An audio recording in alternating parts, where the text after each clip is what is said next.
Bien-aimés du Seigneur, soyez bénis dans le puissant nom de notre Seigneur Jésus-Christ de Nazareth.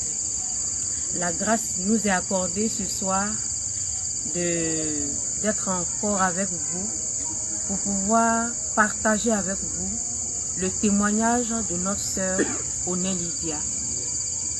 Ce soir, elle va vous raconter un peu son parcours pendant qu'elle était encore dans le monde et aussi comment est-ce que le Seigneur Jésus-Christ s'est révélé à elle afin qu'elle sorte de la servitude, de la débauche, de la prostitution. Et ce soir, au travers de ce témoignage, nous prions que le Seigneur Jésus puisse faire grâce à une sœur de pouvoir elle aussi se retrouver au travers de ce témoignage et sortir de cette vie, être délivrée de ces choses du monde qui nous emprisonnent. Ce soir donc, comme je disais, je ne suis pas seule, je suis avec la sœur Oné Lydia qui va se présenter à vous.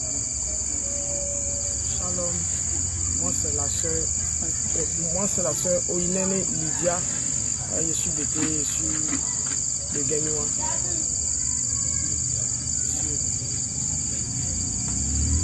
Voici donc notre sœur, ma sœur, sois bénie. C'est une grâce que le Seigneur nous a permis ce soir, que tu sois là, pour qu'on puisse partager ensemble ton témoignage. Mais avant de rentrer dans le témoignage, nous allons prier et confier ce moment au Seigneur. Nous sommes en prière. Père éternel, mon Dieu, mon roi, nous voulons bénir ton nom, nous voulons te rendre la gloire, nous voulons t'élever, nous voulons, Seigneur Jésus-Christ de Nazareth, te dire merci pour toutes ces choses que tu as faites dans la vie de ta fille, Seigneur, parce que tu ne l'as pas abandonnée, tu as été avec elle. Malgré qu'elle était dans la débauche, malgré qu'elle était dans la perdition, Seigneur, tu la couvrais de ta main puissante, jusqu'à ce que, Seigneur, tu aies permis qu'elle soit sortie, ô Père, des ténèbres à la lumière, que tu es Jésus-Christ de Nazareth. Père, nous bénissons encore ton nom. Seigneur, au travers de ce témoignage, nous prions que des âmes soient touchées, que des vies soient délivrées. Oh oui, Seigneur, que des écailles tombent des yeux, que des bouchons sautent des oreilles, Seigneur, afin que, Père, des âmes soient encore sauvées pour le royaume des cieux. Seigneur, en ce soir, viens parler au travers de ta servante, Seigneur. Viens lui donner les mots justes, Papa. Viens encore renouveler sa mémoire, Père, afin qu'elle se rappelle de tous les moindres détails, Seigneur, de son passé, afin que, Seigneur, ce témoignage soit édifiant, oh, pour le corps du Christ. Père, nous bénissons encore ton nom, nous te confions ce moment. Viens prendre le contrôle de tout. Au nom de Jésus, nous avons prié. Amen. Oui, ma soeur, tu vas nous dire un peu comment ça a commencé ta vie, où tu as grandi, comment tu es né, le cadre familial dans lequel tu as grandi, jusqu'à ce que les choses aillent comme c'est parti. Merci beaucoup. Bon, j'ai grandi dans une famille où ma mère et mon père, nous sommes 15, le même père, même mère. Bon, chez nous, le vieux n'avait pas les moyens. Donc, quand il met un enfant au monde, il lui donne à un de ses parents.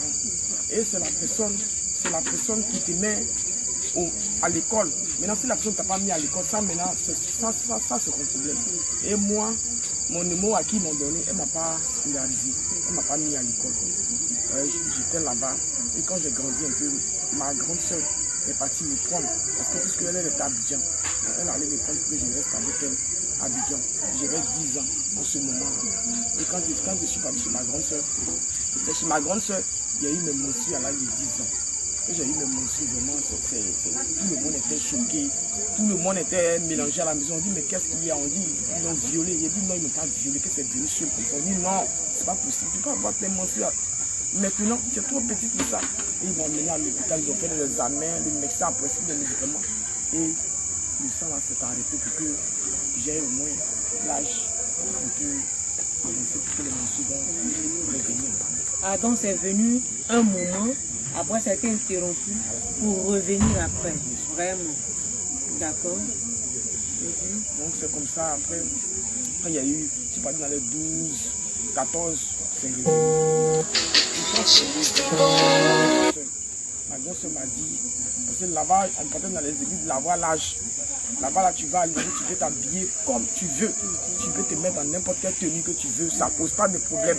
Voilà. Donc, c'est comme ça que je passe dans les églises. Là-bas, l'âge, puisque j'étais pas grand détail, mais j'avais une fois vraiment, Dieu m'a dessiné.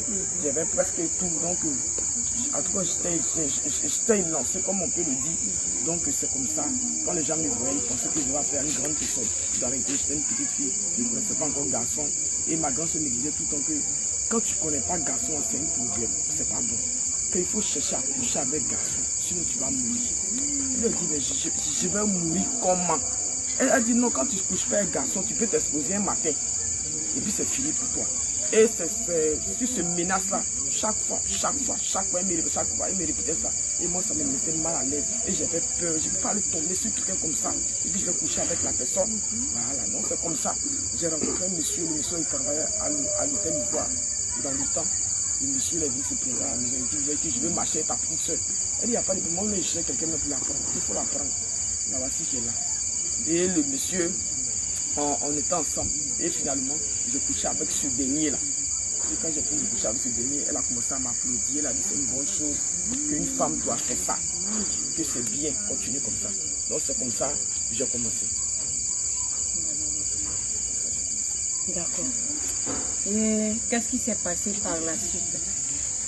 Bien aimé, vous avez entendu, elle a été mal conseillée.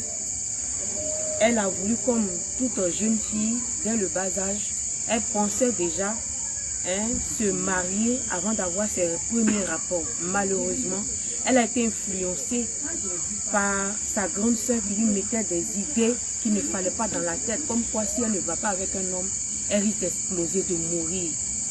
Ayant eu peur, voilà, la même grande sœur a mis devant elle un homme avec qui elle est partie. Et puis, c'est par là que les choses vont commencer. Donc, ma soeur, nous t'écoutons pour la suite. Bon, c'est comme ça. Quand j'ai fini d'avoir quand j'ai fini de coucher avec ce dernier, je n'avais plus peur de quoi que ce soit. J'ai pris Abidjan, comme on peut le dire dans le jargon, j'ai chargé Abidjan sur ma tête. Vraiment, j'ai même quitté même la maison. Je suis parti, en tout cas où je pouvais aller, avec qui je veux. Et ma grosse même n'arrivait plus à me voir. Elle n'avait plus de mes nouvelles. Elle a commencé à lancer de la vie de recherche. Commencé à avertir toute la famille s'il y a des mois que l'enfant a disparu, je ne sais pas où elle est. Ma maman dit, elle est effectivement avec toi là-bas, il l'a cherché. Et tout le monde me cherchait en pleurant, je ne savais pas où j'étais. Et un jour, je suis allé dans le quartier où elle était, à ma grande surprise. On m'a dit qu'elle avait déjà déménagé. Et lorsque je me suis retourné vraiment, bien aimé, ce n'était pas de l'amusement. Vraiment, je me disais quoi à cette époque-là? J'ai dit que je suis en forme, je suis jolie, tout est là. Donc, il n'y a pas quelque chose qui pourrait m'effrayer. Et puis, je ne peux pas demander quelque chose à un garçon qui va me dire non. Parce qu'en ce moment-là, quand moi je parle, c'est-à-dire, quand tu viens vers moi, et puis tu me dis on va marcher ensemble, c'est moi je décide quand est-ce qu'on arrête. Quel que soit ton argent, quel que soit qui tu es, c'est moi je décide. C'est moi je gère. Donc, c'est comme ça que je marchais. J'ai commencé à coucher avec des hommes mariés. Du coup, de l'argent, commencé à acheter les choses. Je suis devenu, en tout cas, j'ai changé mon apparence. Je suis devenu autre chose. J'ai commencé à mettre les mèches, les petits sacs, les fossiles. J'ai commencé à me pomader. En tout cas, vraiment, si tu me voyais, même là, en tout cas, je t'en pas. Pourtant, mon âge n'était pas aussi. Il y avait tout 25 ans. Et si tu me voyais, il dépassait les gens qui ont plus que 25 ans. Parce que, et quand tu me vois, tu sais que toi-même, avant de venir vers moi, lorsque tu me regardes, tu sais que non, on n'est pas la même chose. Donc, vraiment, quand tu me vois même, tu as peur. Et c'est comme ça. J'ai commencé à mener une vie de débauche, de homme à homme. Garçon ne me suffit pas. Je ne peux pas passer une journée sans coucher avec garçon. Il fallait qu'à tout moment, je couche avec des hommes. Tellement que je ne pouvais pas m'en passer. J'avais plusieurs personnes à la fois. Et souvent, quand mes menstrues viennent comme ça, je suis obligé de prendre, comment on appelle, je suis obligé de casser la glace pour pouvoir arrêter le sang qui descend. Et comme ça, je casse, comment on appelle, je casse les glaçons là, et je prends pour faire suppositoire. Et lorsque je prends pour faire suppositoire, le sang ne descend plus. Ça s'arrête. C'est le lendemain matin que ça redescend. Et quand ça redescend le lendemain matin, vraiment, ce que je voulais faire la nuit, là, j'ai fini de faire. Et puis bon, c'est parti. Vraiment. quelle inspiration du diable, quelle inspiration de Jézabel quand elle nous tient. D'accord. D'accord, on continue, on y va pour la suite. Donc c'est comme ça, j'ai continué. J'ai commencé à utiliser les médicaments qu'on appelle le secret. Vraiment le secret. Quand tu mets ça dans ton parti intime, quelle que soit la somme que tu vas demander à la personne, n'importe qui est en face de toi, il va forcément te donner de l'argent. Si une fois il a couché avec toi, tout ce que tu veux, même si ça est sur son compte, il va aller prendre et te donner. Parce que ce que tu as mis dedans là-bas, il est sauté, c'est ça maintenant qu'il fait son effet. Lui, il ne se contrôle plus, c'est même plus ce qu'il fait. Donc c'est comme ça, là. Moi mon problème c'est que quand je couche avec un homme, j'aime pas. Quand tu couches avec quelqu'un rapidement, il couche avec toi rapidement, puis bon, lorsqu'il finit d'avoir des rapports avec toi, il joue rapidement. Non, que moi ce genre de rapports-là, en tout cas c'était pas mon genre. Que moi je dois mettre des heures vraiment avant que tu joues. Que si tu as joué avant moi, c'est comme si rien ne s'est passé. Vraiment c'est un problème. C'est un problème chez moi, à tel point que les hommes ne me supportaient pas. Ils disaient que mais c'est là, qu'est-ce qu'elle a, quel problème elle a. Donc les gens n'arrivaient pas à me comprendre, les gens n'arrivaient pas à me satisfaire réellement. Et quand c'est comme ça, moi-même je cherchais maintenant à me satisfaire. Moi-même, étant dans la maison, étant dans la douche, je pouvais prendre au moins, je pouvais prendre au moins une pommade, une boîte de pommade qui est un peu longue jusqu'à ce taille-là. Je peux prendre ça, ou bien une bouteille, en tout cas, tout ce que je trouve, vu que j'arrive à jouir seul, parce que ce dernier avec qui j'ai couché, il n'a pas pu arriver là où je voulais qu'il arrive. Il n'a pas satisfait. Il n'a pas satisfait. Donc là, moi-même là, je vais commencer à faire le travail et vraiment bien aimé, c'était pas facile. C'était pas facile parce que c'est comme si on t'a donné un travail et puis ton patron te presse, il dit dépêche-toi, fais ça, tout ça. Donc c'était fort, vraiment, ce genre de vie là. Et moi j'étais dedans. Et il y a un jour même, j'ai failli avoir un problème. Il était en train de faire la pipe avec un monsieur. On était dans une chambre d'hôtel, il était en train de lui faire la pipe. Et ma mâchoire s'est bloquée. Vraiment, il ne savait pas. Ma mâchoire s'est bloquée un coup. J'ai dit, mais au fond de moi là-bas, j'ai dit, mais qu'est-ce qui se passe? Mais qu'est-ce que je vais faire? Qu'est-ce que je vais faire? Mais je vais parler comment? À partir de là, jusqu'à là, ma mâchoire est ouverte et puis c'est bloqué. Je n'arrive pas à cracher, même je n'arrive pas à avaler. Et j'étais là comme ça, au fond de mon cœur. Ce jour-là, vraiment ce jour-là, j'ai invoqué le nom de Jésus dans mon cœur. J'ai dit, Seigneur, sauve-moi vraiment, si équipe de ça, vraiment. Je sais, faut me faire grâce, faut me sauver au fond de moi-même. J'ai commencé à crier. Mais la personne qui était couchée, la personne qui était en train de prendre son plaisir, ne savait pas réellement ce qui se passait. Mais moi, seul, je savais ce qui se passait. Vraiment, ce n'est pas facile. Vraiment, ce genre de vie. Donc, c'est un peu. Vous voyez, bien aimé, comment Satan nous utilise et en même temps comment il nous malmenait pour ceux qui sont encore dedans, mais pour nous à qui Dieu a fait grâce, il t'utilise et il te malmène dans le péché. Vraiment c'est déplorable, c'est déplorable. Vraiment je prie que ce témoignage puisse faire du bien à une sœur qui est encore dans cette dépendance-là, qui est encore dans ce péché, dans cette domination-là, qui n'arrive pas à se défaire des œuvres de Jézabel. Vraiment que le Seigneur puisse, au travers de ce témoignage, faire quelque chose dans la vie d'une sœur. Et après ça, qu'est-ce qui s'est passé? Après ça, ce qui s'est passé, en fait, la masturbation, comment la masturbation est venue? C'est par les revues qu'on achète dans les supermarchés, les revues pornographiques et les CD pornographiques. Et puis la musique que je regardais ça, vraiment, je me retrouvais dans la peau de l'acteur. C'est comme ça, c'est parti. Je ne pouvais pas m'en passer. Lorsque je regarde ça, je suis obligé de faire. Et quand je regarde les positions, je me dis, mais si eux, ils ont fait cette proposition-là, c'est que moi aussi, je peux le faire. Parce que si eux, ils l'ont fait, qu'ils ne sont pas morts, c'est que moi aussi, je le fais, je ne vais pas mourir. Donc c'est comme ça que je prenais les positions de ces films-là, de ces films pornographiques, même dans le téléphone. Je partais regarder ce genre de film-là vraiment. C'est ce qui fait que je n'étais jamais satisfait. Je n'arrivais jamais à mon degré. J'étais obligé de toujours chercher encore plus moi-même. J'étais obligé de chercher toujours à vraiment à me donner plaisir. Vraiment, c'est dans les films pornographiques et dans les revues de pornographie. Vraiment, sur les téléphones, c'est de là que la masturbation est partie. Et j'ai commencé à le faire partout où je suis, que ce soit dans la chambre, que ce soit dans la cuisine, en tout cas, partout où je suis, en tout cas, ça me fatiguait. J'étais à court de ça, mais vraiment, je ne pouvais pas m'en débarrasser. C'était difficile.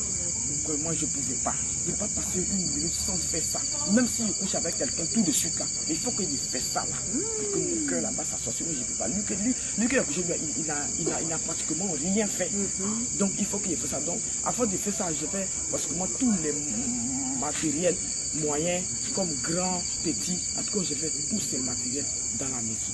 Pour nous citer un peu les matériels que tu avais. Les matériels que j'avais, les bouteilles de parfum, ça faisait partie des bouteilles de parfum, les bouteilles de pommade, en tout cas les bouteilles de pommade qu'on appelle les civodèmes. Ceux qui connaissent la bouteille de civodèmes comme ça, voilà. Et puis ça, j'utilisais ça aussi. Je prenais le petit comme le grand, parce que mon doigt ne peut rien faire. Je fais avec mon doigt, mais mon doigt n'arrive pas à me satisfaire. Donc j'ai obligé d'utiliser ce genre de bouteilles là pour pouvoir au moins arriver à me satisfaire vraiment. C'est terrible. Oui. D'accord, on continue après ça. Donc après ça, j'ai continué vraiment, j'ai continué à mener une vie je couche avec les hommes mariés. Les hommes mariés, lorsqu'ils viennent à moi, et lorsque je dois accepter ces peu, je me fais tourner un peu, je me fais désirer, je fais comme si je suis pas intéressé. Mais moi, c'est son argent qui est dans sa poche qui m'intéresse. Et lorsque je couche avec lui, même pour aller chez lui à la maison, il a tous les problèmes. Il n'arrivait pas à rentrer chez lui à la maison. C'est moi, mais je lui dis, il faut partir. Et puis c'est maintenant, si c'est lui-même pour partir là, lui-même là, il ne peut pas partir parce que c'est comme si je les prenais en otage en fait. Ils n'arrivaient pas à se décider eux-mêmes, ils n'avaient pas les décisions. Mais est-ce que tout ça c'était naturel? C'était pas dû au produit que tu utilisais là? Bon, oui, le produit même qu'il utilisait, même, ça fait l'effet même. Parce qu'une fois il a couché avec toi, c'est fini. C'est toi maintenant qui écoute. Il ne peut pas écouter, même sa maman ne peut pas écouter sa maman. C'est toi il va écouter. Parce qu'il a déjà pris quelque chose pour toi. Donc c'est toi issu automatiquement. C'est selon ce que tu vas dire qu'il va suivre. Même s'il dit va faire retrait, prends ton âme, qu'elle va vite, viens me donner ça pour tout. Donc ce produit, il y a bonbons et puis il y a chose, poudre. Si on me fond de teint, on met ça sur le visage. Et puis il y a un petit bonbon, tu mets ça dans la bouche. En tout cas, il y a pratiquement tout les matériels. Mais tu connais ça où? Bon, les femmes on en vend jusqu'à présent, les femmes vendent ça. Les femmes du là, elles vendent ça. Les femmes elles sont assises au marché, elles vendent ces produits. Il y a tous ces produits-là. Mais moi, ces produits étaient ajoutés à ma forme, à ma beauté. Je me disais que, comme on a l'habitude de dire dans le jargon, je veux mon café, je veux mon cacao, je suis jeune.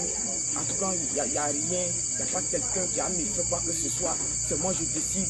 C'est moi, en tout cas, c'est moi. En tout cas, c'est moi. Tout le temps, c'est moi. Et puis, bon, c'est comme ça que je vivais. C'est comme ça que je menais cette vie-là. C'est comme ça que je tenais mari des gens. Je bloquais des gens. J'empêchais des gens de faire les projets, d'être dans le mensonge. Lorsque je t'explique un problème, tu laisses ton problème. Et c'est moi qui viens aider. Parce que si j'ai fait une mise en scène tout de suite, tu as pensé que c'est vrai. Ou de l'argent. Quand je faisais du n'importe quoi, de l'argent. Pour de l'argent, j'étais prêt à aller partout. Pour de l'argent, pour avoir de l'argent. Et c'est cet argent-là que je prenais pour m'occuper de ma famille, mes soeurs, mes frères. En tout cas, je prenais pour aider ma grosse sœur qui avait déménagé. Et lorsque après je suis où elle habitait, je suis parti. Je l'aidais par cet argent-là, je prenais ça pour aider. J'ai aidé aussi à ma maman qui est au village ici. J'essaie de l'emmener quelque chose, un peu. C'est comme ça. Jusqu'à cette fille. Malgré ça, j'ai pas toujours dans les églises là-bas, là, j'ai pas dit dans les églises là-bas, là, j'ai payé 10 000, je faisais quête. Oui. Tu étais chrétienne avec ça. On dit faut s'aimer, mariage. Je sème. Voilà ça. On dit si tu sèmes 5 000, ton mari est là. Je sème. On dit si tu sèmes ça là, ton mari est là. En tout cas, toutes ces choses-là, je les faisais étant dans cette vie-là. Voilà. Je venais toujours là-bas, ils ne m'ont jamais parlé de quoi que ce soit. Donc moi, je continuais dedans, j'étais dedans, je débouchais. Je rentre quand je veux, je sors quand je veux. En tout cas, vraiment, tout ce que je veux, tout ce que je veux, je le faisais. Je peux sortir des semaines, rester là-bas et revenir une autre semaine. Vraiment, c'est moi-même, il n'y avait pas quelqu'un qui me dit quoi que ce soit. C'était moi-même qui m'a dit, je voulais de ça. Ce que je voulais, je pensais que je voulais une bonne vie. Donc, en ce moment-là, tu ne menais aucune activité commerciale, rien du tout. Rien du tout. Donc, c'était ça, là, seulement, c'était ton travail. C'est ça, c'était mon travail. C'est de ça que je disais, jusqu'à ce que je croisais un monsieur qui avait de l'argent. En tout cas, ce monsieur, il avait de l'argent. Mais lui, ce qui m'a paru bizarre, il n'a jamais parlé de rapport. Il n'a jamais dit que non, alors on va coucher ensemble, jamais. Et moi je disais, mais le monsieur, il a quel problème? Normalement, j'attendais quand est-ce qu'il allait me dire, quand est-ce qu'on allait aller sortir ensemble. Mais ce monsieur-là ne m'a jamais dit ça. Mais chaque fois, il me donnait de l'argent. À chaque fois, il me donnait de l'argent. Et quand ce monsieur, j'ai perdu son contact, c'est là que j'ai fait la connaissance d'un autre monsieur. Et ce monsieur, j'étais avec lui. Il m'a dit quoi? Il m'a dit de la manière que tu es, de la manière que tu es prise, de la manière que tu es chic. Je veux que lorsqu'on va dans les réceptions, dans les dîners, dans les soirées, je veux que tu restes comme ça. Je veux que tu m'accompagnes un peu partout. Je ne veux pas autre chose. Je veux que tu restes tel que tu es. Vraiment pas d'enfant. Reste comme ça. On va toujours continuer. Donc c'est avec ce monsieur, avec ce dernier-là que j'étais. Et on partait un peu partout, on menait la bonne vie. Après ça, j'ai commencé à... J'ai dit, mais je pars, il faut que je mène une petite activité. Mon activité, c'était de travailler dans les boîtes de nuit, dans les maquis. J'ai commencé à travailler dans les maquis. J'ai commencé à être serveuse dans les maquis. C'est comme ça, je suis parti. J'ai commencé à rentrer dans les maquis. Et si je vois un client qui me plaît vraiment, même s'il ne vient pas vers moi, mais quand je vois qu'il me plaît, moi-même, je vais vers lui. Mon Dieu. Voilà, je vais vers lui et puis je lui dis, non, il n'y a rien de grave, il n'y a rien de grave, tu me plais, je veux qu'on sorte ensemble. Il dit, mais pourquoi est-ce que tu es direct comme ça? Il dit, oui, parce que si je contourne, ça ne peut pas aller. Il faut que je vais à l'essentiel, tu veux ou tu ne veux pas. Il dit, ah, parce que c'est toi, mais tu es venu vers moi. Alors, et c'était comme ça. Vraiment. Vraiment. Merci Seigneur Jésus que Jésus puisse en face. Et encore, est-ce qu'il y a d'autres choses encore qui reviennent encore en mémoire par rapport à cette vie-là? Il n'y a pas eu d'avortement, de grossesse? Il y a eu d'avortement. Vraiment, j'ai fait un avortement lorsque j'ai pu. J'ai fait un avortement parce que je me disais que ce grossesse allait me prendre du temps. Donc je n'avais pas le temps. Donc moi-même là j'ai pris les médicaments indigènes et je me suis fait j'ai pris les médicaments indigènes et je me suis fait avorter jaundice grossesse là pour que je puisse mieux continuer à gérer ma vie. Maintenant je veux savoir dans tout ce parcours là, avec tous ces hommes que tu as connus, il n'y a pas eu un seul même qui a touché ton cœur, donc tu es tombé amoureuse. Il n'y a pas eu ça. Non, il n'y a pas eu quelqu'un. C'est quand lorsque je suis quitté maintenant à Abidjan et je suis venu sur Gagnois, c'est là que j'ai fait la connaissance d'un monsieur. Vraiment lui je l'aimais. Lui réellement je l'aimais. Voilà. Et on s'est mis ensemble. On était même en couple. Mais comme je t'ai dit là, il n'arrivait pas à me satisfaire. C'était pas. J'avais ce problème là. Donc tant bien que je l'aimais, mais c'était pas. Voilà, c'était pas ça. Et puis on s'est séparés. En tout cas, ce problème là, mais ce côté là, ça me fatigue. Et maintenant, comment est-ce que c'est arrivé? Comment tu as pu t'en sortir? Qu'est-ce qui s'est passé pour que tu passes la rencontre avec le Seigneur Jésus qui t'a délivré de cette situation? Amen. J'étais là un jour comme ça, j'étais dans la chambre, j'étais couché, puis les toitures se sont mis de côté. J'étais dans la chambre allongée, j'étais dans la chambre couché, les toitures de la maison ont bousculé, se sont déplacées, ils sont partis d'un côté. Et je l'ai couché, je fixais directement. Le ciel s'est ouvert, mais le ciel s'est ouvert, c'est comment? Et il y a une forte voix qui me dit, réponds-toi. Réponds-toi. Plus de 3 fois, réponds-toi. Donc moi j'ai mis ma main, puisque j'étais couché comme ça, il m'a mis sur ma poitrine. J'ai fait ça moi, il dit oui, toi, réponds-toi. Et je suis sorti de la maison. Je suis allé dans le tout bureau, j'étais essoufflé. J'ai dit, mais qu'est-ce qui se passe? Je suis allé voir ma grand-sœur, j'ai dit, ah, dans la maison, là, là-bas, je suis couché comme ça. Il y a une forte voix qui me dit, de me répondre, il ne sait pas ce que ça veut dire. Ça, ma grand-sœur dit, c'est Dieu qui est en train de te parler. C'est Dieu qui t'a parlé, c'est pas une autre personne. C'est Dieu qui t'a parlé. La même grand-sœur qui t'a poussé dans cette Voilà. Elle dit, c'est Dieu qui t'a parlé. Ça, c'est une première fois. Maintenant, la deuxième fois, j'ai fait un songe. où j'étais là. Et puis, j'ai une soeur que je connais très bien dans le songe. La soeur m'a dit, la soeur qui était au village, à Bari, à Guéouan ici, au milieu du village. La soeur m'a dit, mets-toi en genoux, commence à confesser tes péchés. Commence à demander pardon à Dieu. Répands-toi. Répands-toi. C'est comme si, en fait, la soeur, c'est comme si c'est Dieu, c'est comme si c'est quelqu'un qui parlait à travers la soeur. Et elle insistait, puis elle dit, mais qu'est-ce que j'ai fait? Et puis tu lui demandes pardon. Maintenant la soeur dit, tu sais ce que tu as fait, demande pardon à Dieu, demande pardon à Dieu. Et sur le sol, j'ai commencé à mettre mes deux mains sur la tête et j'ai commencé à me confesser. Je pleurais de tout mon corps, je pleurais, je continue, t'entends, continue. Et je me suis réveillé. J'ai dit, mais qu'est-ce que ça veut dire? Donc vraiment c'est comme ça, ça a commencé un peu. C'est comme ça, Dieu a commencé à se révéler à 2 reprises, que de faire une repentance, vraiment de quitter ce monde. Mais puisque il était encore dans les églises de la voie l'âge, donc je continuais toujours. Et il me disait que non, peut-être que c'est un songe comme ça, il est fait. Et jusqu'à ce qu'aujourd'hui, vraiment, je viens à Jésus, je viens faire une vraie repentance, vraiment. Ce que Dieu avait dit, vraiment, c'est ce qui a accompli vraiment dans ma vie. Et lorsque, avant même que je fasse une vraie repentance sincèrement, c'est lorsque j'ai écouté le témoignage d'une soeur qu'on appelle Raïza. J'ai écouté ce témoignage. Et en fait, le témoignage ne m'a rien dit en fait. Le témoignage ne m'a pas dit grande chose. C'est vrai que le témoignage était pour moi, mais ce n'est pas ça qui était le vrai problème. Le vrai problème, c'est que moi-même, arrivé un moment, j'ai arrêté d'aller dans l'église de la voie lâche. Parce que dans l'église où je partais, quand le culte finit, moi, le pasteur se retrouve dans ma vie. Avec mon an de dîme, avec l'an de faut s'aimer, j'ai avoir mari. Donc j'ai regardé, j'ai dit, mais attends, mais si chaque dimanche le culte finit, qu'on a se retrouvé à la table pour manger poulet, pasteur boit d'opel, moi-même je bois d'opel. Donc c'est pas la peine, j'ai vu que, je me suis dit, mais c'est pas la peine, c'est mieux que j'aime m'asseoir. Donc c'est comme ça, mais j'arrive de là à l'église. J'ai dit, Seigneur, je vais partir à l'église, mais je ne sais pas où partir. Donc je coupais toutes les églises, j'étais assise à la maison. Et sur YouTube, j'ai vu la soeur Raïza, elle a mis les numéros en bas. Moi, j'ai pris seulement les numéros.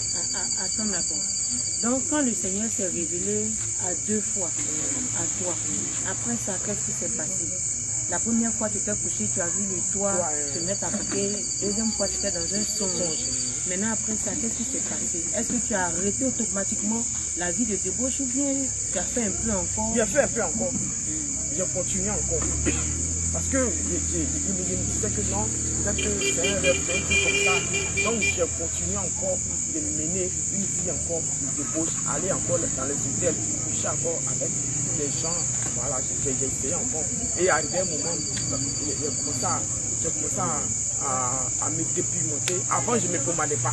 Quand il a bien me pommadais, parce que l'eau d'Abidjan arrangeait mon teint. C'est que je suis venu à Guéouan, c'est que j'ai commencé à utiliser les pommades. Et je suis devenu clair. Donc c'est comme ça, je continue encore toujours dans cette vie de débauche-là. Et jusqu'à ce que j'arrête d'aller dans les églises de la voie là, vraiment, le problème c'est quoi? C'est qu'il faut être fatigué en fait.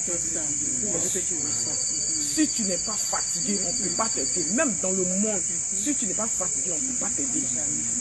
On ne peut jamais t'aider. C'est quand toi-même tu as accepté de dire, tu es soufflé, tu dis, voilà, en tout cas, je suis fatigué. C'est là la chose qui a toi, c'est que tu es fatigué. Donc, quand je dis à Dieu que je suis fatigué de ce genre de vie-là, je suis fatigué d'aller coucher avec des gens pour faire entrer de l'argent, nourrir ma famille. Je suis fatigué d'aller faire des positions bizarres pour avoir de l'argent. Vraiment, je suis fatigué. En tout cas, je suis fatigué. J'ai pleuré ce jour-là parce que j'étais fatigué. Voilà, donc c'est comme ça. Dieu, quand j'ai pleuré toute la nuit, en train de demander à Dieu, vraiment où tu es, tu m'as oublié, que moi-même je n'existe plus, que je suis venu accompagner les gens sur la terre ici, les gens vivent, moi je les accompagne, tout en train de me lamenter, en train de me faire des recours, en train de me, en tout cas tout en train de raison, en train de manière de parler agressivement, comme ça, jusqu'à ce que Dieu me fait grâce. Jusqu'à ce que le Seigneur me fait grâce. Bien aimé, on doit comprendre par cette petite étape-là que réellement cette vie de péché dans laquelle nous sommes, où nous étions, où d'autres sont encore qui prennent plaisir n'est pas une bonne vie. Vous suivez avec moi le témoignage de notre soeur. Elle était dans cette vie de débauche. Elle avait l'argent facilement. En allant avec des hommes, quel que soit le montant qu'elle te demande, tu lui donnes. Quel que soit le montant qu'elle te demande, le monsieur est obligé de lui donner. Mais malgré ça, elle n'était pas heureuse. Malgré ça, elle n'avait pas la paix du cœur. Malgré ça, elle ne dormait pas du sommeil du juste. Il y a quelque chose qui lui manquait. Parce que les gens disent que quand tu as l'argent, tu as le bonheur. Quand tu as l'argent, toutes les portes s'ouvrent devant toi. Mais elle avait cet argent facile là. Aller coucher avec un homme, tu lui donnes un montant et puis il te donne, quel que soit lui-même son problème, il laisse ça et puis il te donne le montant pour toi, régler toi ta situation. Mais il arrive un moment où son âme n'en avait plus besoin. Son âme a commencé à réclamer autre chose. Au point où maintenant elle a commencé à ressentir cela, cette vie-là, comme un poids, un fardeau, une prison.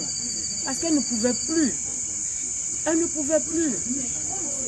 Et voilà qu'elle va commencer à crier au Seigneur. Je suis fatiguée. Est-ce que tu m'as oublié? Est-ce que tu ne m'aimes pas? Moi là, je suis venue accompagner les autres ou bien. Alors que d'aucuns diraient non mais tu as tout l'argent, pourquoi tu as l'argent que tu veux, tu as la belle vie que tu veux, pourquoi tu as dit de venir accompagner les gens? Mais l'argent ne donne pas le bonheur. Surtout l'argent mal acquis de cette manière-là, ça ne profite pas. Ça ne profite pas. Vraiment, je prie que le Seigneur touche quelqu'un au travers de ce témoignage.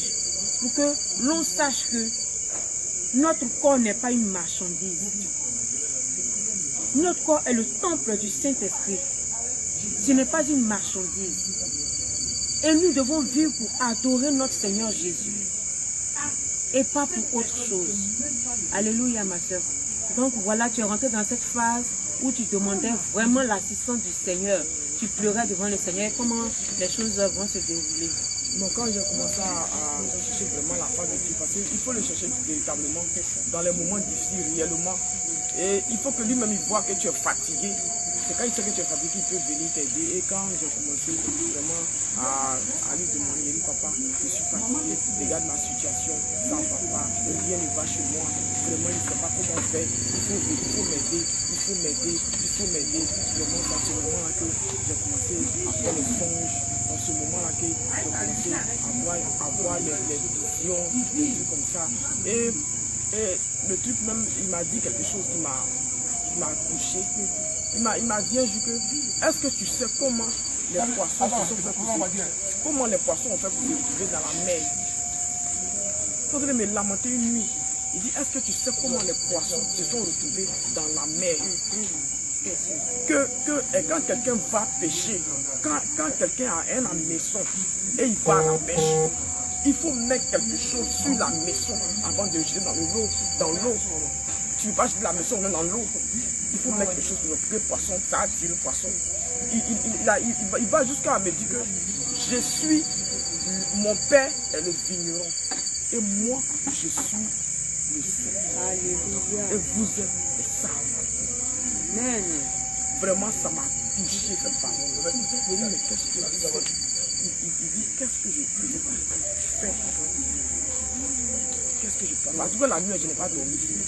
Parce que quelqu'un me parlait comme ça. Voilà. La nuit, je n'ai pas dormi. J'ai dit, Seigneur, j'ai commencé, si on me demande de répondre, j'ai commencé à demander pardon, j'ai commencé à pleurer encore. J'ai dit, Seigneur, c'est vrai ça. C'est vrai, il n'y a pas quelque chose que tu ne peux pas faire. Tu peux changer ma situation. Je commence à rendre un moment de repentance, je commence à me rappeler. J'ai dit, Seigneur, les péchés, le truc qui est fait, il faut me rappeler. La nuit, il a commencé à me rappeler. Et encore, il allait encore pour me dire, est-ce que tu sais comment j'ai eu mal à la croix de Golgotha? Comment les gars étaient en train de me clouer. J'ai dit, cette douleur-là, je l'ai ressenti cette nuit-là. J'avais mal, on dirait que moi, mais j'étais en train de faire. J'ai dit, Seigneur, j'ai mal. Il dit, justement, tu vas voir ce que j'ai ressenti. C'est pourquoi cette douleur-là, je te donne ça. Tu vas ressentir la même chose. Si tu penses que tu allais m'amuser à la croix, c'est comme ça que j'ai souffert. C'est comme ça que j'ai pleuré. C'est comme ça qu'ils m'ont humilié. Et puis toi, tu es assis et puis tu te lamentes. Tu dis, moi, je ne peux rien faire. Qu'est-ce que moi, je ne peux pas faire? En tout cas, depuis ce temps, vraiment, j'ai coupé. J'ai coupé toutes les relations. J'ai tout arrêté. J'ai mis à faire de l'argent de côté. Moi, Jusqu'à même, il va arriver, mes clients va me manquer.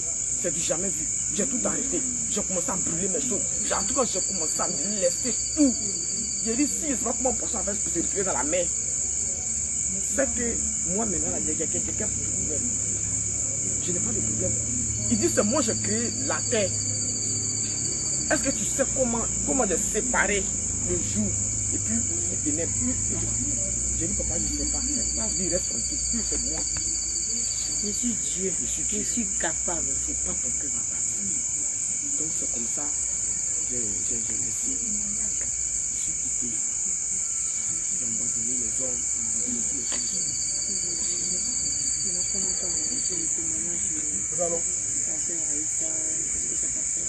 Bon, le témoin de la sœur Raïssa, qu'elle a parlé de l'enfer, qu'elle a dit que l'enfer existe. Vraiment, on n'est qu'à laisser les pommades, on n'est qu'à laisser les mèches, les bouts d'oreilles. Vraiment, ça m'a touché. Je suis rentré dans la maison et ramassé tous les pommades, et ramassé tous les mèches. Automatiquement, j'allais les brûler, j'allais jeter tout. Et je me suis mis à un genou, j'ai dit Seigneur, voilà, je suis là. Je suis là. Quand il y a plus les touches, j'ai dit Seigneur, je suis là. Fais de moi ce que tu veux. Mais voici, je suis là. Parce que plusieurs fois, les hommes de Dieu me disaient, tu es le servant de l'Éternel. Dieu va te lever. Dieu va te lever. Parce que les gens de ton village vont te regarder à la télé. Il y a 3 personnes qui m'ont dit ça. Donc, le monsieur dit, si réellement tu donnes à Dieu, donc 3 mois. Et dans les églises de la voie l'âge, il n'y a pas de temps. Tu vas calculer son camarade. Chacun se cherche. Là-bas, là, si tu as fait quelque chose, tes problèmes sont tes problèmes. Et c'est comme ça qu'elle écouté témoigner ma soeur, ça m'a aidé, ça m'a fortifié. J'ai appris seulement les commentaires. Si on ne savait pas que les pommades, c'était un péché. J'ai commencé à abandonner les mèches, j'ai commencé à laisser les pommades. Jusqu'à ce que même Dieu ouvre mes yeux sur les pagnes. Il me montre les pagnes. Il dit, regarde ce pagne, elle est marquée. Il faut brûler. Regarde Abissa là, elle est marquée. Il faut brûler. Vraiment, c'est à partir de ce moment que les yeux ont commencé à s'ouvrir spirituellement. J'ai commencé à voir les choses, j'ai commencé à remarquer autour de moi, regarder mes choses bien maintenant. Vraiment, après ce moment-là, j'ai fait des choses extraordinaires. Vraiment, c'est merveilleux, vraiment. Et en tout cas, je suis à l'aise, je suis plus stressé. J'ai la paix du cœur. En tout cas, tout va bien. Il n'y a pas de pression, quoi. Il n'y a pas de pression avec Jésus. Vraiment, quand Jésus est ton ticket, quand Jésus est ton passeport, quand Jésus est ton extrait de naissance, vraiment, quand Jésus est ton compte bancaire, il n'y a rien de tel. Tout va. Et donc, depuis que tu as commencé à marcher le Seigneur, est-ce que tu peux nous dire un peu ce que tu as vécu comme expérience, comment tu te sens? Voilà. Bon, quand j'ai commencé à marcher avec lui, la première chose qu'il a fait, il a changé mon nom. Parce que moi, je m'appelais Oinene Lydia, ce qui veut dire en français bienvenue. Donc, il a changé mon nom, il m'a donné le nom Marc. Et le jour où il a changé mon nom, il dit, change ton nom parce que tu es ma fille. Vraiment, ce jour-là, il était en larmes, j'ai commencé à pleurer. Il dit, il faut pleurer sur mes épaules. Il faut pleurer toutes les larmes de ton corps. Il faut pleurer, c'est de la manière, quand tu étais dans le monde, c'est comme ça que je pleurais. C'est comme ça que j'étais attristé. Vraiment, il faut pleurer. Et à partir de ce moment, vraiment, je ne sais pas comment expliquer ça, c'est magique, comme on peut le dire, vraiment. Il y a soit quand je suis dans la chambre et puis je prie, et quand je dis Seigneur, je veux que tu fais pleuvoir. Je veux que tu fais pleuvoir une pluie de bénédiction. Automatiquement, les gouttes tombent. Étant dans la chambre, les grosses gouttes tombent sur moi. Et souvent, je me lève pour toucher. Je touche les gouttes là. Je dis, mais la maison est fermée. Attends, tu es fermé. Ces gouttes là quittent où? Et à chaque fois, il dit à l'homme de Dieu, il dit vraiment, quand il dit à Dieu, vraiment, il fait pleuvoir, vraiment, les gouttes tombent sur moi. Il dit, vraiment, c'est une grâce. Et c'est comme ça, il a commencé à me montrer des choses. Et une nuit, il était là, j'ai dit, Seigneur, je veux qu'aujourd'hui tu viennes rester à côté de moi. Je veux que tu viennes t'asseoir à côté de moi, vraiment. J'ai besoin de ta présence, je veux te voir, je veux vraiment sentir que tu es là. Et j'étais assis sur mon lit comme ça. Et j'ai senti qu'il y a quelqu'un. Parce que quand tu es assis sur ton lit, et quand quelqu'un dit s'asseoir à côté de toi, tu sens ça par le bruit du lit. Voilà, donc il est venu s'asseoir. Et qu'il est venu s'asseoir, j'ai eu froid, j'ai eu quelque chose. Il j'ai dit, Seigneur, vraiment, il glorifie ton nom parce que je sais que tu es là. Tu es à côté de moi, vraiment. Et depuis ce jour-là, c'est comme ça, le Seigneur me montre des choses. Jusqu'à même, il est même allé à me montrer comment les anges sont en train de préparer les enfants de Dieu qui qui s'apprête à rentrer, à partir au ciel. Les anges sont en mouvement. Il a commencé à me montrer de la manière que les anges sont en train de travailler, construire les maisons des fidèles. Vraiment, c'est magique, c'est extraordinaire. Décris-nous ça un peu, pourquoi on vit ça avec nous. Vraiment, c'est fabuleux. J'étais là comme ça. La fille a dit, Seigneur, que moi je veux vraiment voir le ciel. Je veux vraiment voir, mais je veux voir l'enfer, mais je veux que tu me montres d'abord le ciel d'abord. Et puis après, tu vas me montrer l'enfer. Et j'étais là comme ça. Et quand il vient faire ça, il n'y a pas de sommeil. Tu essaies de dormir, mais le sommeil ne vient pas. Et j'étais là comme ça, et puis il me montre comme ça. Il me montre le ciel. J'ai vu les anges qui a attrapé. Il y a un qui a attrapé. C'est pas notre marteau d'ici, les marteaux bizarres d'ici. C'est pas ça. Les choses, les trucs qu'on appelle, les briques de là-bas, tout est or en fait. Tout est or. Et puis les anges étaient là, ils étaient en train de les placer. L'autre dit non, mets ça ici. L'autre dit, mais en tout cas, il y avait un mouvement. En tout cas, chacun s'est dépassé. Il n'y avait pas de temps parce que il est déjà l'heure. C'est-à-dire, comment on appelle, le monde tire à sa fin. Voilà, donc j'avais pas tout le monde se bousculait de son côté pour voir en train d'achever les maisons qui ont déjà commencé. Ou ceux même qui n'ont pas encore commencé, ils sont en train d'essayer de faire les sous-bâtiments vraiment. Et j'étais là, je regardais vraiment une cité d'or. Vraiment, c'est joli, c'est extraordinaire. Vraiment, c'est du jamais vu. Vraiment, j'étais content toute la nuit. Et il a commencé à me montrer encore le jugement des gens qui vont être jugés, ou ceux qui mentent, ou ceux qui disent non, moi je n'ai pas fait ça, moi j'ai fait là. On met le film là, en grand caractère, et puis tu sors là-dessus. C'est-à-dire tout ton parcours que tu as fait, ça sort sur l'écran. Et tout le monde entier te regarde. Bien aimé, l'enfer existe réellement. L'enfer existe. Les temps sont vraiment finis. Parce que si Dieu se révèle à tout le monde, ça veut dire que les temps sont réellement finis. Je vais parler à une soeur, je vais parler à un frère ce soir. Bien aimé, les temps sont finis. Bien aimé, il y a église et puis il y a église. Il y a l'église où Jésus même réellement il est. Et puis il y a les églises où le diable travaille pour faire. Bien aimé, on dit tout est permis, mais tout n'est pas utile. Vraiment. Tout est permis, tout n'est pas utile. Bien aimé, il ne faut pas regarder l'apparence de quelqu'un pour dire que lui, c'est un serviteur de Dieu. Bien aimé, il faut suivre l'église. Bien aimé, il ne faut pas suivre quelqu'un. Il faut suivre Jésus. Qu'est-ce que Jésus dit? Jésus dit quoi sur ma vie? Jésus les guide dans ma vie. C'est ça qui est important. Sinon, qu'est-ce que mon pasteur dit? Qu'est-ce que mon prophète dit? C'est pas ça qui est important. C'est Jésus dit quoi? Dieu, Jésus, qu'est-ce que tu dis sur ma vie? Je vais où? Qu'est-ce que tu veux de moi? Qu'est-ce que tu attends de moi?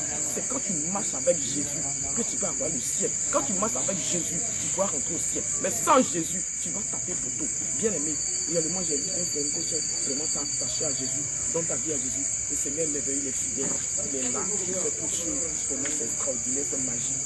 Vraiment, il faut vivre ça pour pouvoir expliquer. Maintenant, moi, je veux savoir, comment est-ce que le Seigneur t'a convaincu que venir à Jésus revient, tu pourrais trouver là le salut, la délivrance et tout ça. Comment il t'a convaincu que Jésus était une église authentique? C'est lorsqu'il a pris le numéro, il a dit d'abord à ma fille, il a dit va voir dans l'église là-bas. Si tu vas voir dans l'église là, que c'est les mêmes églises là-bas, là, moi je ne vais pas aller là-bas. La fille a dit comment? Il a dit non, si c'est rempli, et puis les gens s'habillent comme ils veulent, moi je ne vais pas aller là-bas parce que je suis fatigué. Et quand l'enfant est parti, elle a dit maman, tu ne sens pas bon. Il dit c'est que Jésus est là-bas. Et lorsque je suis parti, même jour que je suis arrivé, il a parlé par la semaine. Il dit ma fille est arrivée. Là où elle a mis ses pieds, depuis qu'elle a fini. Il dit chez elle, qu'elle reste là. C'est là que j'ai été convaincu que Jésus. Gloire à Jésus. Donc c'est là que j'ai été convaincu.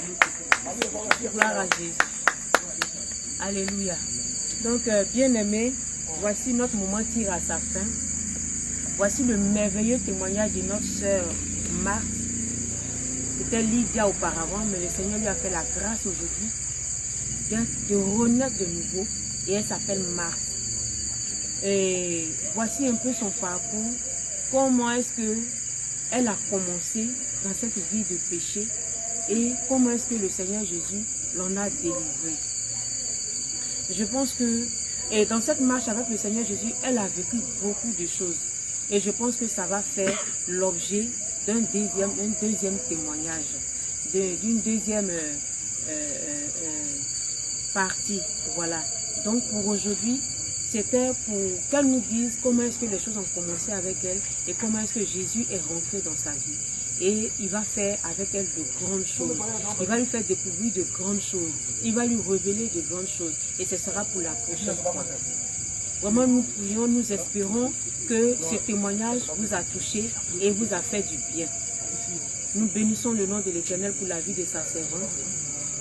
Nous bénissons aussi le nom du Seigneur pour la vie de tous ceux qui nous ont aidés pendant ce temps d'enregistrement. Que le Seigneur Jésus vous bénisse, vous qui nous avez écoutés. Toi à qui ce témoignage va faire du bien, que le Seigneur Jésus te bénisse, qu'il fasse encore de grandes choses aussi dans ta vie. Et nous allons nous retrouver pour la prochaine fois. Sur ce, nous vous disons au revoir et à la prochaine.